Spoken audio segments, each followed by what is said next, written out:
Sam here and Edward, and today we're in the beautiful Langdale Valley, overlooking Blue Town. It's a bit cold and blowy here. A bit windy. Okay, time to fess up. Yeah, we're not really there. We're in the comfort of the upstairs offices. We're in the C-suite at Ashdown Jones. But what do you think about new Perfect. wheels? How good is that? Can't see on your side now. You've got your little bolster cushion in the way. I thought you were cushioned aficionado, Edward. I feel like I've just made this video a bit of a fan. You've made that so much worse than it was. We're in the sofa. Anyway. It's nice, isn't it? I do really like it. It does look good. And I can't remember, what's the name of the gentleman that gave us the Sky Digital? I'm sure it's called Sky Digital. Something like that. Or like Skylark. Something. Skyline. Can you find out and put it in the notes to say this is what it looks like? Yeah. Very effective. It's really effective. And I'm sure, Sam, you've walked through all this, probably camped up here. Do you know what? That is so weird you should say that, because I actually have. I actually have. In fact, if you remember it from last summer, I did a time lapse and all the. Do you remember? I've seen the cloud inversion. Oh, was that there? I was there. Pretty much where you put your finger. I remember that. Do you know what that is? No. Side pike. And the one on the right is Lingmore Fell. Oh, yeah. And then these are all the Langdales. So you've got Pavey Ark and Harrison. Piker Stickle is the one at the back, my favourite mountain in the Lake District, because it is literally a fairy tale mountain like that. And you walk up it like this. Right, it's very pointy. I've sat on top of there and FaceTime test. And this one here is Loft, just the little one of the four. And then you've got the Crinkle Crags around here on the right. And I don't know, oh, this is the side of Bowfell actually. No, Piker Blisco, Bowfell's at the back. So there you go. I have walked pretty much all those. I've not walked Bowfell actually. But yeah, it's good, isn't it? I'm really pleased with it. I do like that. Well done us. I'm very happy with it, yes. Anyway, moving on. So, Edward has just come out of a fabulous training, haven't you? I have. With Really good. With our lovely Jenna, who did an excellent job training us on her and Helen's department. And what's the department? It is completion. Our completions department. Completions department. Yeah. And we actually run it as a separate company, which might be of interest because the reason that I think that is a benefit to Ashdown Jones clients is that we can staff it up more. We have 2 full-time permanent staff members there, and that they are completely dedicated sale progressors. Yeah. But what is a sale progressor? So from the training we just had, their job primarily is a lot of chasing and basically getting the sale across the line and reaching completion. But who's to chase? I mean, why do you need to chase? Isn't that a solicitor's job? Well, you'd think so, wouldn't you? So it's quite apparent from the training just now that solicitors love email. So they're all about email. It used to be all about post. All about post, and it can be a bit slow. And it just sort of lacks updating. So we pride ourselves in Ashdown Jones on keeping our clients up to date and having like regular contact and calling everyone each week or whatever. Whereas if it wasn't for our completions department, it would just die a death. Yeah. Our clients wouldn't hear anything for weeks, days, months. And you haven't got time because you're out on valuations and photo shoots and viewings, etc. Yeah. So your job really more or less ends at the negotiation point and the offer. Yeah. And that way you hand over to the completions department. Correct. And they take it on from there. Yeah. And obviously because we're all in the same building, we all talk, every day about all the cases we've got ongoing. But it does help to have that dedicated department. It really does, and it's quite a time-consuming job. You can actually track how much time through our phone system Jenna and Helen spend on the phone. Really? And it's epic. Is it? I only realised this the other week that it actually tracks the minutes and number of calls, and Jenna and Helen are well up there. Really? Yeah, obviously just under yourself. Just under me, yes. But yeah, so she was basically saying a lot of it is following up with phone calls rather than emails. So just sort of letting buyers or clients or sellers know, what's going on, following up on the email, maybe explaining what the email meant and what was part of that. Solicitors can be a bit brutal the way they write emails. Yeah. They haven't got a very good bedside manner. They have, and sometimes we have to smooth feathers, don't we? And manage egos as well. Because if you get a couple of sort of competitive alpha males, and not necessarily males and females, a seller and a buyer, and they butt heads very easily, and even with a pair of solicitors in between them, that's not really going to solve the problem. No. So we are there as it's almost like marriage guidance. I think Helen spends a lot of her time thinking she's a counsellor. She's actually quite a good counsellor. She is very direct in her own way, but she's very supportive. Yeah. And she wills the sales over the line, doesn't she? She she really does.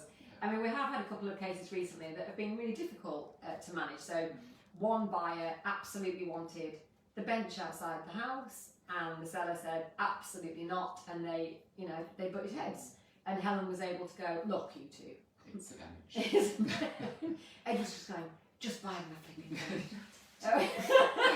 She did say That's that. fine. How much a bench is? I don't know. Yeah, just buy a bench. It might be an antique or something.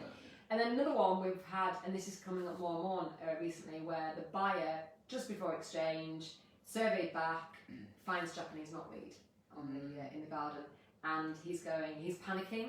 He's talked to a Japanese knotweed expert. They've said 20,000 in 5 years, and he's gone, oh my goodness. But Helen really gets to the bones of the matter, and Jenna, and really finds out what the facts are, how serious it is it worth trying to renegotiate with the seller who wouldn't renegotiate, and does the buyer still want to go ahead, and how can we reassure everybody that's involved? And she's very good at that. Managed to get the quote down to 4,000, and the buyer just went, I'll sort it. Yeah, so it's getting through those challenges and overcoming them, which in an email from a sister just doesn't. No. You can't portray how each party feels and where they're willing to go with it. So what the implications are. Yeah, they're like sort of negotiators. They are. They're like hostage negotiators. They're very, very good. They could actually. Helen could talk anybody down off a rooftop. I can tell you that. She could. Just get down. Get what you do. Get down off there. She's got a very no nonsense approach. Jen's much softer. But between the two of them, actually, they handle great team, really well. Yeah. Between them, and they know who needs to go, which needs to go to who. Yeah. And Jen was saying as well, another big part of it is managing expectations. So obviously a lot of people think, some people want to complete within a week or something ridiculous, which just isn't going to happen. So a lot of it is sort of managing expectations so that they know at each stage of the process and how long, searches at the moment. Jen's reconfirmed, which I think everybody knows, are taking a lot longer than usual. They might not know that. They might not know that, but they are taking a lot longer. So what is a search? So searches can involve your local authority search. You can have a highways agency search, an environmental search. So things like flood risk, flooding, whether there's going to be a big motorway built in the back garden. Any kind of development that might have happening nearby, anything that's contentious or there's been local objections to, any kind of protected like conservation areas, they all come up in searches. And it's just really so that the buyer is fully aware of everything that's that could affect their decision to buy and their enjoyment of living in the house. So I think we've pretty much covered everything. What I'd love to know, and you can't answer this for me really, is what do agents do that don't have a sale progression department or don't offer sale progression? Because they must have a higher fall through. You'd imagine they would, because it is a full-time job. What? From what we can see, exactly. From what they do, it's constant. Yeah. So Well, I think Helen's got 34 cases Yeah. proceeding, isn't she? Yeah, Something just like with that. AJ, Yeah. So if you were doing that, and viewings, and valuations, and Well, something's got to give, isn't it? Yeah. You can't be in all places You at can't. once. And sometimes a buyer will be very demanding and go, or the seller and go, if I haven't heard from you by 5 o'clock, the deal's off. And this could be 4:30, and if you're out on a viewing, how do you? yeah, You and can't then you manage could it. miss that, Yeah. and then it could be lost. But it is good to know that we can hand over, so to speak, the sale process to Helen and Jenna, in-house but separately. Yeah, so knowing, still keeping full control. Yeah. Yeah. and knowing that it's kind of being looked after and they're going to get the same level of service that we give. Yeah, exactly. It's it really kind of good. continues the 5-star service, doesn't it? Yeah. So if somebody's watching and they're not in this area, because we're not going to diss any local agents, we don't know whether they have sale progression or not, but if you're not in this area and you are selling, then do have a chat with your agents about sale progression and ask them what is their protocol, what do they actually do. I'd like to think if somebody asked us that, we could give them a very full answer, and they could even speak to the sale progression or completions department to try and reassure you what we'll be doing on your behalf.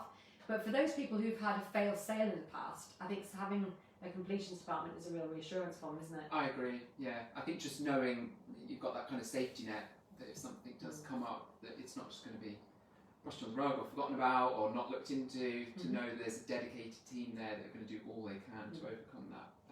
And we have a separate payment system. We only pay them for a successful completion. So that's why they More have to motivated. work their little socks off to get it completed. And they do. And they do. We've had some amazing completions recently that were really, really tricky. Covenants and local occupancy and septic tanks and Japanese knotweed and Yeah. many things. They have to deal with a lot of challenges. That's one way of putting it.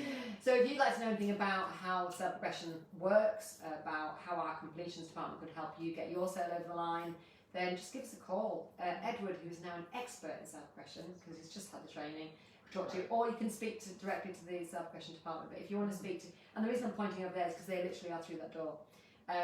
If you want to give us a call on 01539488111 and we'll pass you on to somebody who can actually talk to you about it. We'd be delighted to hear from you. And if you've got any questions that you would like featured in a future Ask AJ, then just let us know. Get in touch. And then Phil and I don't just waffle for half an hour. We can have another trip up to the Langdales and Well, I feel like we need to change this for next time. we have a different one every week. I need to get a hairdryer and just hold it to me. Maybe bring a picnic next time. Yeah, get some more props. Anyway, it's quite a nice day today. Quite nice. Getting better. It's getting better. Good because I'm camping at the weekend. I hope it carries on getting better. So whatever you're doing this sunny or fairly sunny Wednesday, have a good one and we'll see you next week. Bye now. Bye.